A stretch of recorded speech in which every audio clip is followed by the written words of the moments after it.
Yellowstone National Park.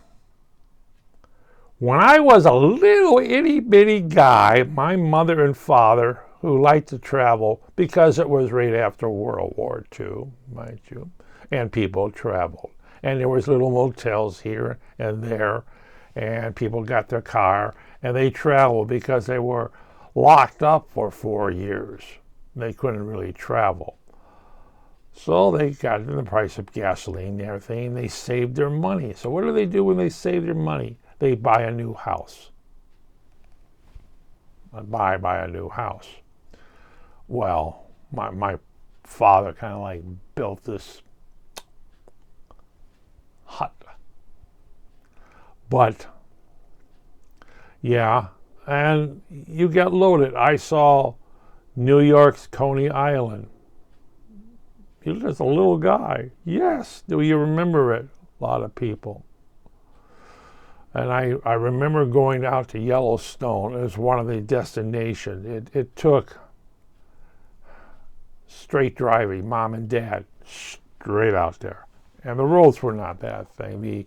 The super highways were not there yet, but oh yeah, you get out there right after Memorial Day.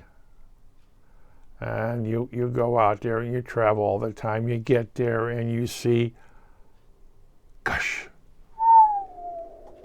I remember that. I was awed at that.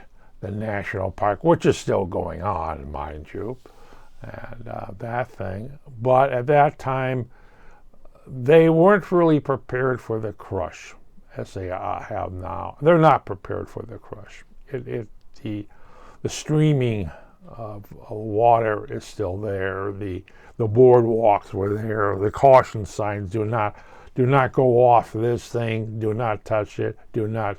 Back there, you had buffalo out there where the signs were still there. Don't go near the buffalo. Mommy will run you over.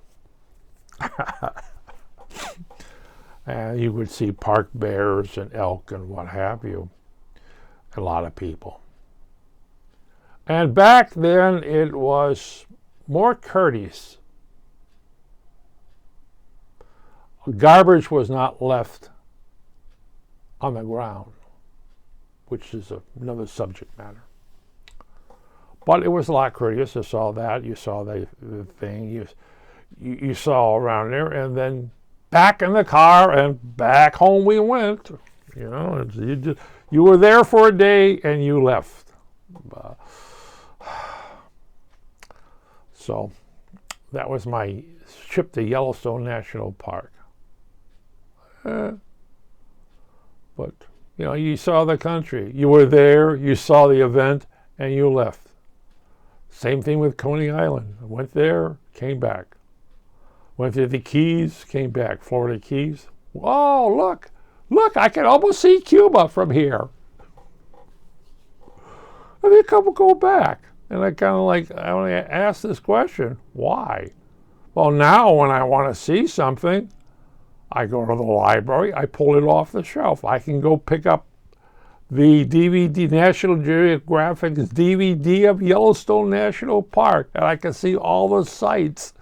And I can see it from my chair. It's not the same thing. That's right. Which I will come to that thing. Well, yeah, there you go. See it on DVD. It's crowded. It's crowded. It's crowded. And things have changed.